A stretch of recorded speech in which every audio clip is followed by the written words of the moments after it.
ভারতের নিষেধাজ্ঞায় বেনাপোল স্থলবন্দরে আটকা পড়েছে পণ্যবাহী ট্রাক। বিস্তারিত জানাতে এই মুহূর্তে বন্দরে আছেন সহকর্মী আজিজুল হক। সরাসরি যাচ্ছি তার কাছে।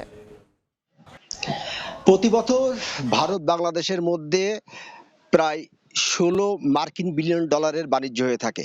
এর মধ্যে 14 মার্কিন বিলিয়ন ডলারের পণ্য ভারত থেকে আমদানি হয় এবং মাত্র 2 মার্কিন বিলিয়ন ডলারের পণ্য অর্থাৎ বাংলাদেশি পণ্য রপ্তানি হয় ভারতে।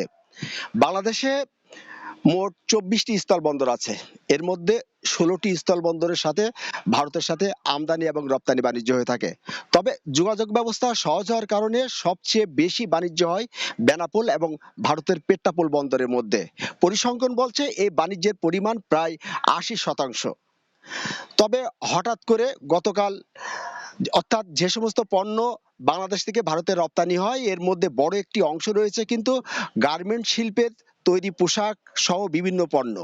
তবে হঠাৎ করে গতকাল ভারত সরকারের বাণিজ্য মন্ত্রণালয় নতুন একটি প্রজ্ঞাপন জারি করে বাংলাদেশ থেকে স্থলপথে গার্মেন্টস পণ্য সহ ফল এবং কয়েকটি পণ্য কিন্তু তারা যে আমদানি সে আমদানি বন্ধ করে দেয় এবং এই আমদানি বন্ধ করে দেওয়ার কারণে কিন্তু বিরূপ প্রভাব পড়েছে বাংলাদেশ থেকে এই রপ্তানি বাণিজ্যের উপরে।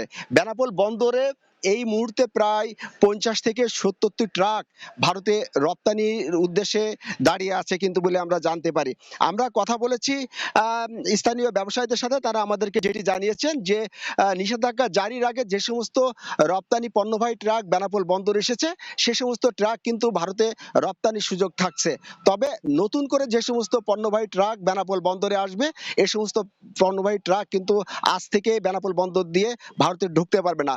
তবে যে কলকাতা বন্দর এবং নবসেবা নামে একটি বন্দর আছে, যে বন্দর দিয়ে কিন্তু এ সমস্ত পণ্য ভারতে রপ্তানির সুযোগ থাকছে। তো এই ছিল বেনাপোল স্থল বন্দর দিয়ে যে ভারত সরকারের নিষেধাজ্ঞার কারণে যে রপ্তানি বাণিজ্যে বড় ধরনের বিরূপ প্রভাব পড়েছে তার সর্বশেষ। সরাসরি যুক্ত ছিলাম বেনাপোল স্থলবন্দরে।